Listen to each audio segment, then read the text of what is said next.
Good morning, students. Now we are going to discuss the adjustment. We discuss 5 to 6 adjustment, which is very important for your board exam. Or in your board exam, they ask 6 to 7 adjustment, and we just prepare 3 adjustment, which is very hardly asked in your exam. And उसके बाद जो है, after that they ask the some type of adjustment, which is going to be discussed now. So interest on capital see always shown in the debit side of the profit and loss account. And second, if it goes to partners capital or current account, if current account is given in your trial balance, otherwise it is not required to current make a current account. Then credit side और debit और to capital account. सो अगर आप capital account ये बना रहे हो या फिर करंट अकाउंट बना रहे हो तभी आपको इसकी रिक्वायरमेंट है. Otherwise it is recorded to first effect is it recorded show to the debit side of the profit and loss account, and second effect is recorded to partners capital account. We just interest on capital we are going to be deduct from that interest on capital. Then interest on drawing it is always shows the debit side of partners capital account, okay, or partners capital account or current account or loss from capital. Or second if it goes to the show to the credit side of the profit and loss account, because the interest is paid by the on drawing, so it is treated as income of that business. You know all the meaning of drawing. It means businessman taken money or taken money, cash or maybe goods for its personal use. We call it is drawing. Okay. Then next is interest on loan taken. If loan taken, that in interest on loan is or expenses is expenses for that businessman, so shows the debit side of the profit and loss account. And second if it goes to loan taken balance sheet liability side, उसमें हम लोग क्या करेंगे, interest add करेंगे. Of course your loan, if your loan amount is 5,000 and interest is 500, so the total liability is 5,500. उसको minus नहीं करना है, because अगर loan ले रहे हो तो उसके ऊपर आपको interest pay करना है. That amount is always be added, हमेशा ऐड करना है, लेस नहीं करना है. Interest on investment on loan given. अब आपने जो इंटरेस्ट ऑन इन्वेस्टमेंट है उसमें आपने अगर लोन दिया है तो वो क्या है, प्रॉफिट है या लॉस है. It's your profit and so income, so it is recorded to balance sheet asset side. And second if it goes to the shows on the credit side of the profit and loss account. मैंने आपको पहले ही बताया कि हम लोग credit side में, profit and loss के credit side में all expenses and losses record करने वाले हैं, तो ये हम लोग यहाँ पे सेंड करेंगे. Then insured goods destroyed by fire accident. अब देखो इंश्योर्ड गुड्स है, देखो बहुत बार क्या होता है, company going to be insured their goods otherwise uninsured goods आपको स्पेसिफाई किया होगा इंश्योर्ड गुड्स है या फिर अनइंश्योर्ड गुड्स है. इंश्योर्ड गुड्स अगर है तो उसके ऊपर ऑफकोर्स इंश्योरेंस कंपनी इंश्योरेंस का क्लेम देने वाली है. ठीक है, तो ये एक ही एडजस्टमेंट है जिसके 3 इफेक्ट है. पूरे आप फाइनल अकाउंट में देखोगे सबके 2 इफेक्ट है, सब एडजस्टमेंट के 2 इफेक्ट है, लेकिन एक ही एक एडजस्टमेंट है. ये एडजस्टमेंट आपकी बोर्ड की एकदम फेवरेट है. This adjustment asked so many times. The insured goods is lost by fire. So write down this adjustment, student. Insurance goods lost, destroyed or lost by fire or accident. The first effect is trading account credit side. Second effect is profit and loss debit side, and third effect is balance sheet asset side. So how should we distribute all these 3 amounts? See, write down one example, students. Write down one example. Goods lost by fire of rupees 5,000. Goods lost by fire of rupees 5,000. An insurance company admitted a claim of rupees 4,500. That means the loss of that company is 500, right?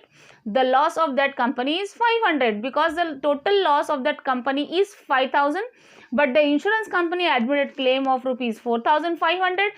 So ultimately loss of that company is only 500. So here is 3 amounts are recorded. First amount is 5,000, right? First amount is 5,000, which is loss of the company. That 4,500 recovered from insurance claim, and the total loss of rupees 500. So the first amount is 5,000, second amount is 4,500, and third amount is 5,000. So first amount 5,000 is recorded to trading account debit side. Okay, trading account debit side. Second amount, that 4,500 which is received from the insurance company, it is recorded to balance sheet asset side. Okay, balance sheet asset side. And the third is 500 is total loss, actual loss. Actually it is actual loss. actual loss of company. So it is recorded to profit and loss. Which side, debit or credit? Of course it is debit side. Okay so यही एक adjustment है जिसके 3 effect जाते हैं. Example student आप अच्छे से लिख लो. The goods lost by fire of ₹5,000, insurance company admitted claim of ₹4,500 और 500. तो फिर अगर यहाँ आपको 500 दिया नहीं रहेगा स्टूडेंट्स, आपको दो ही एग्जाम्पल्स, दो ही अमाउंट दिए रहेंगे. एडजस्टमेंट अगर आप देखते हो तो मैंने एडजस्टमेंट आपको ये बताई कि गुड्स लॉस बाय ₹5,000 और insurance company admitted claim of ₹4,500. तो दो ही एडजस्टमेंट, दो ही अमाउंट आपको एडजस्टमेंट में दिखेगी, लेकिन 500 आपको खुद से निकालनी है. वो अल्टीमेटली लॉस आता है, आपका एक्चुअल लॉस आता है. फिर इसके 3 इफेक्ट जाते हैं. फर्स्ट इफेक्ट जाता है ट्रेडिंग अकाउंट के क्रेडिट साइड में जाता है, और दूसरा जाता है profit and loss debit side, and third effect goes to the balance sheet credit side, sorry, balance sheet asset side. Okay, you understand this adjustment? Okay, this adjustment is very important for your board exam. Okay, the next adjustment is uninsured goods destroyed by fire. Uninsured goods means जिनका insurance नहीं है. तो आपको adjustment में यही आने वाला है कि uninsured goods loss by fire. वहां पे दो अमाउंट ढूंढने की जरूरत नहीं है, because that goods are uninsured. Okay, पहले ये क्लियर कर लो, इंश्योर्ड गुड्स है अनइंश्योर्ड गुड्स है, आपको क्लियर किया रहेगा. फिर आपको डायरेक्ट ऐसे सिंपल सेंटेंस होगा, गुड्स लॉस बाय फायर ₹5,000. इसका 2 इफेक्ट आएगा. फर्स्ट इफेक्ट इसका जाएगा profit and loss credit side, and second effect goes to profit and loss debit side. Profit and loss debit side. Okay, first effect trading account credit side, goods loss by fire of ₹5,000, and second effect same amount goes to profit and loss credit side, goods loss by fire. Understand? So if insured goods lost by fire, that 2 amounts are given. First is loss amount and second is insurance company gives that amount, that insurance claim amount. Okay, the 2 amounts are given if goods are insured.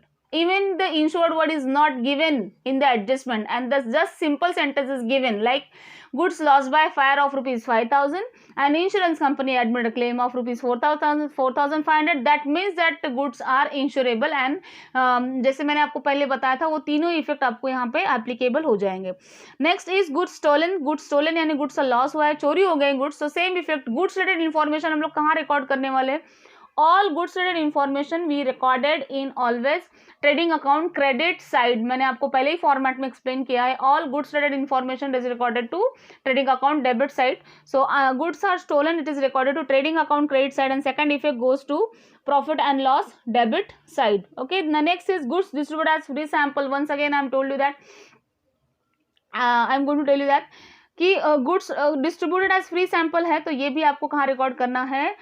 Profit trading account के credit side में as a goods की सारी information trading account के credit side में लिखते हैं, and second effect goes to profit and loss debit side. Okay, then goods withdrawn by partners for his personal use, that means a drawing. मैंने आपको अभी explain किया ड्राइंग मीन्स व्हाट. तो drawing अगर है तो हम लोग उसको कहाँ रिकॉर्ड करने वाले हैं? If there drawing, so it is recorded to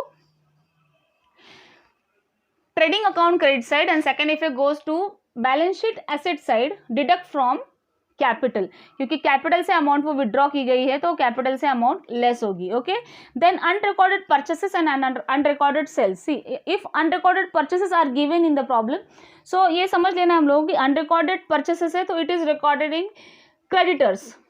Okay, and if unrecorded sales are given in the problem, so it is recorded, it is added in the debtors. Okay, तो फर्स्ट इफेक्ट जाएगा unrecorded sales है तो sales में add करो. First effect recorded to trading account credit side, add in sales. Second effect goes to balance sheet asset side, add in debtors. Okay, the next adjustment unrecorded purchases, add in purchases trading account debit side, and second effect goes to add in creditors balance sheet liability side. The next is capital expenditure including the revenue expenditure. Two things are given, that is capital expenditure include the revenue expenditure, add in that particular asset in the balance sheet asset side, and the second effect goes to deduct from the particular revenue expenses on the debit or credit profit and loss account. Okay, so ये जो adjustments है ये बहुत common है जो कि exam में पूछ सकते हैं. इसमें कोई भी एक एडजस्टमेंट आपको, एक या दो एडजस्टमेंट आपको एग्जाम में पूछ सकते हैं. पहले जो एडजस्टमेंट जो कॉमन आपको एग्जाम में आने वाली है, पहला तो क्लोजिंग स्टॉक है, दूसरा था आउटस्टैंडिंग, प्रीपेड, प्री रिसीव. ये जो इनकम मैंने आपको बताए थे, एक्सपेंसेस बताए थे, pre received, outstanding, income receivable, इनके इफेक्ट मैंने आपको बताया. उसके बाद डेप्रिसिएशन बताया, फिर बैड डेट्स बताया, फिर आरडीडी बताया, फिर मैंने आपको बताया कि डिस्काउंट रिसीवेबल है या डिस्काउंट अलाउड है. वो बताया। फिर उसके बाद के जो एडजस्टमेंट है उसमें से आपको कोई भी एक दो एडजस्टमेंट एग्जाम में आ सकता है। फिर एक एडजस्टमेंट आपको एग्जाम में आ सकता है, that is bills receivable dishonour and bills receivable honour. Sorry, bills payable is dishonor and bills receivable is dishonor. First of all, understand the meaning of what is dishonor.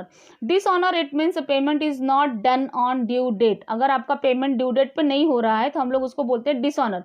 तो इसका simple adjustment और इसका effect उधर के उधर ही देना है. मतलब कैसे कि if your bills receivable dishonour, अब बिल्स रिसीवेबल हम लोग कहाँ लिखते हैं, always balance sheet asset side.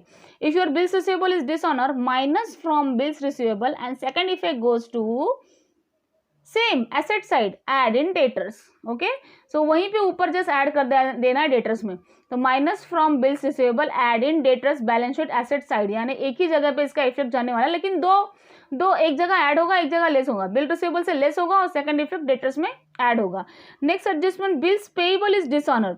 अगर आपका बिल्स पेएबल डिसऑनर हो गया तो same bills payable we are recorded to in always liability side. हम लोग हमेशा लाइबिलिटी साइड में रिकॉर्ड करते हैं. So bills payable record in liability side. फिर हम लोग क्या करेंगे, बिल्स रिसीवेबल से पेमेंट हम लोगों ने नहीं किया है, डिसऑनर हो गया, यानी कि पेमेंट ड्यू डेट पे टाइम पे नहीं हुआ है, तो हम लोग उसको माइनस करेंगे और सेकंड इफेक्ट हम लोग क्या करेंगे, क्रेडिटर में ऐड करेंगे. ये इसमें दोनों कम में कंफ्यूजन नहीं करना है, क्योंकि ये दो चीज़ें बहुत कंफ्यूज करते हैं, bills receivable dishonour and bills payable dishonour. Bills receivable dishonour है तो इसका मतलब क्या हुआ, आपने पेमेंट टाइम पे नहीं किया है. उसके बाद बिल्स मतलब आपको किसी ने पेमेंट नहीं किया टाइम पे, ठीक है. लेकिन अगर बिल्स पेएबल डिसऑनर हुआ है, बिल्स पेएबल, तो इसका मतलब आपने बिल, बिजनेसमैन ने बिल डिसऑनर किया है, तो वो माइनस हो जाएगा बिल्स पेएबल से और ऐड हो जाएगा क्रेडिटर से. अगर बिल्स रिसीवेबल डिसऑनर हुआ है तो ऐड हो जाएगा डेटर से और माइनस हो जाएगा बिल्स रिसीवेबल से. उसके बाद है deferred expenses advertisement paid for the 5 years.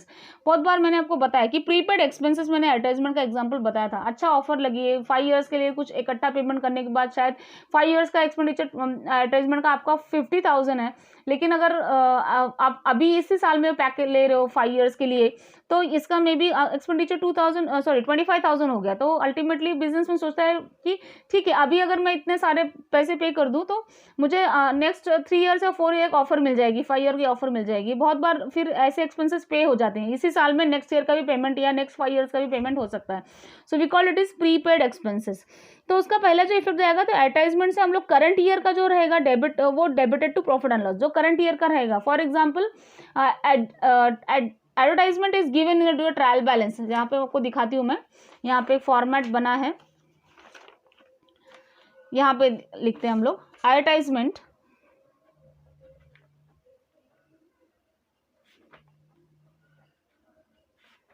Advertisement आपका है 3,000. ओके, इफ एडवर्टाइजमेंट इज 3,000 और नीचे एडजस्टमेंट में आपको बताया है कि एडवर्टाइजमेंट का जो एक्सपेंसेस है वो प्रीपेड किया है, prepaid for 3 years.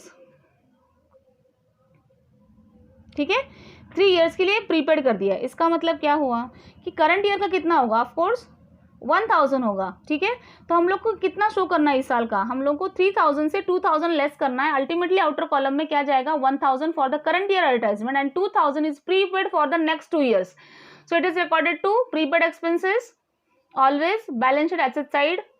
Okay, so ये समझ में आ गया आपको, प्रीपेड एडवर्टाइजमेंट का ये समझ में आ गया. जगह अगर एडवर्टाइजमेंट की जगह पे कुछ भी हो सकता है, इंश्योरेंस भी हो सकता है, कोई भी एक्सपेंस वहाँ पे हो सकता है. वहाँ पे आपको बताया हुआ है कि deferred expenses of advertisement paid for 5 years. यहाँ पे बताया, देखो, advertisement release to current year, related to current year, debited to profit and loss account, and second effect goes to remaining amount of advertisement is shown on asset side of the balance sheet as a prepaid advertisement. Advertisement की जगह पे दूसरा भी कोई भी expenditure वहाँ पे आ सकता है.